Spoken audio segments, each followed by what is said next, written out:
When we mark the dawn of civilization, our eyes turn to the Nile. We imagine the sandblasted perfection of the first great pyramids built for the pharaohs. For 5,000 years, Egypt has been the anchor point, the undisputed origin of organized urban life and monumental engineering. In the Americas, the timeline is clear. Civilization begins much later, with the Olmecs of Mesoamerica or the sophisticated cultures of the Maya and Inca. This timeline has defined our understanding of human progress, one continent leading, the others following millennia later. But in the arid river valleys of coastal Peru, the entire history of the world suddenly broke. This is Caral, an incredible urban center whose construction dates back to 2600 BC, the exact same time the Great Pyramid of Giza was being finished. Caral is older than Egypt. It is America's first city, built without walls, without warfare, and, most incredibly, without pottery. This anomaly forces us to ask, what happens when human civilization is not born from conflict, but from silence, music, and social cohesion? The most striking discovery: Caral possessed no defensive walls, no weapons caches, and no evidence of siege or conquest. This suggests that the civilization's cohesion was achieved not through military force, but through a shared system of trade, ritual, and governance. Caral's greatest technology was textiles. They built their massive pyramids using Shicras, large woven mesh bags filled with stones. These mesh bags acted as anti-seismic technology, stabilizing the platforms in an earthquake-prone region, a brilliant engineering methodology often overlooked. They communicated not through written language, but through Quipu, complex knotted string devices used for record-keeping, which remain largely undeciphered. This highly advanced, non-written administrative method suggests their focus was entirely on quantitative data, census, trade, and resource tracking, rather than myth or propaganda. The key to their unity may have been music. Archaeologists discovered 32 flutes made from condor and pelican bones in a temple courtyard. These musical instruments were not casual. Their placement and high quantity suggest music was a central, state-sponsored methodology for maintaining social harmony and collective identity. The largest pyramids were not tombs for god-kings, but platforms for massive ritualistic burn pits used for shared offerings and communal ceremonies. This stands in stark contrast to Egypt, where monumental labor was directed toward a singular ruler and the preparation for the afterlife. But how did such a complex city sustain itself without military conquest? The answer lies in its massive, peaceful trade network. Caral acted as the central hub, controlling the exchange between the coastal fisheries and the agricultural communities of the deep interior valleys. They imported exotic goods, not through raids, but through commerce. Hallucinogenic snuff from the Amazonian jungle and rich dyes from the Andean highlands.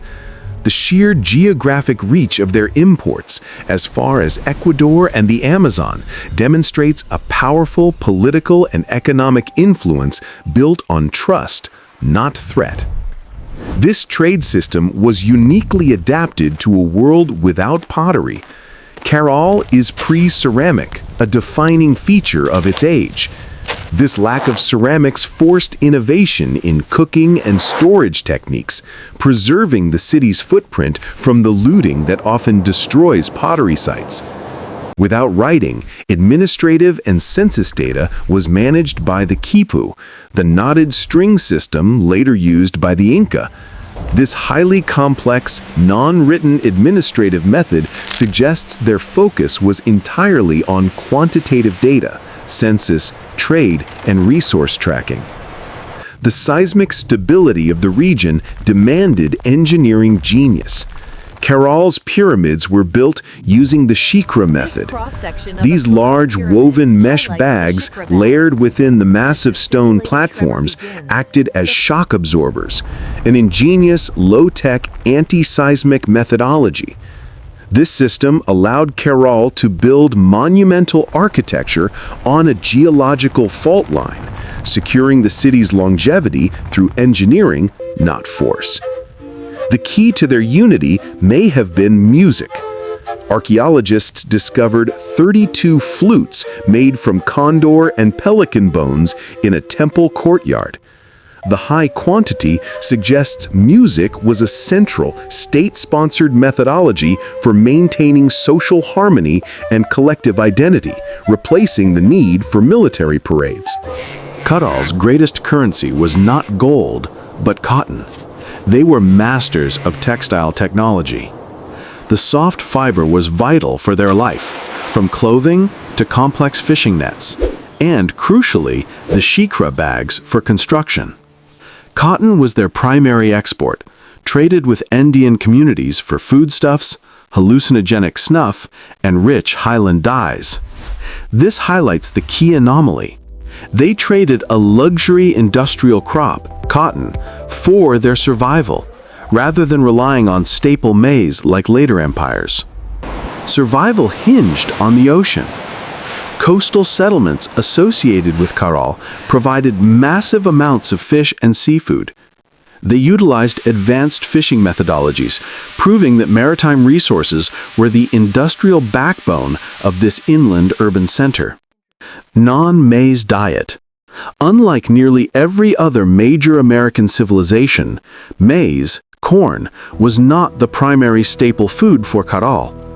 Instead, they relied on tubers, beans, squash, and, critically, their protein came directly from the sea and surrounding hunting grounds. Green areas near the river valleys were maintained as hunting grounds, primarily for deer, adding necessary variety to their diet. The sheer logistics of sustaining a massive urban population with this diverse, non-staple diet is an incredible administrative achievement. The pre-ceramic nature of Caral forced innovation in cooking and storage techniques. Food was often stored in woven baskets and gourds, preserving the city's footprint from the destruction and looting that typically targets valuable pottery. Ideology over force. With no military hierarchy, Caral society was organized entirely around a powerful religious ideology. The city plan itself testifies to this. Monumental structures and sunken circular courts, all serving ceremonial functions.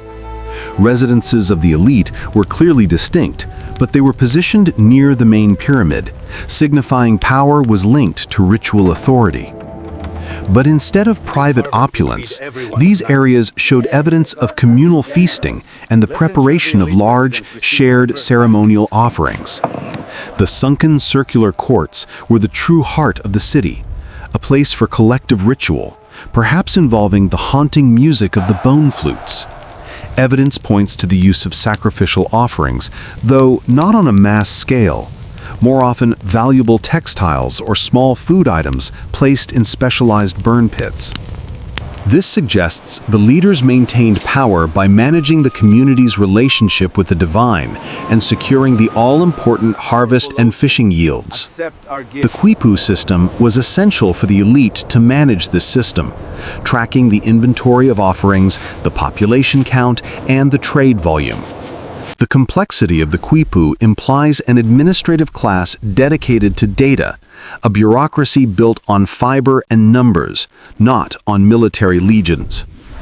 The 32 bone flutes discovered confirm that state-sponsored art and ritual were the essential technologies for maintaining social order. Despite conquering the chaos of social structure, Caral could not conquer the final, brutal force, climate change. The civilization relied entirely on three key rivers, the Pativilca, Fortaleza, and Supe for all their water and irrigation systems. Geological records show a massive, multi-century drought struck the region, accompanied by severe, destructive El Niño cycles.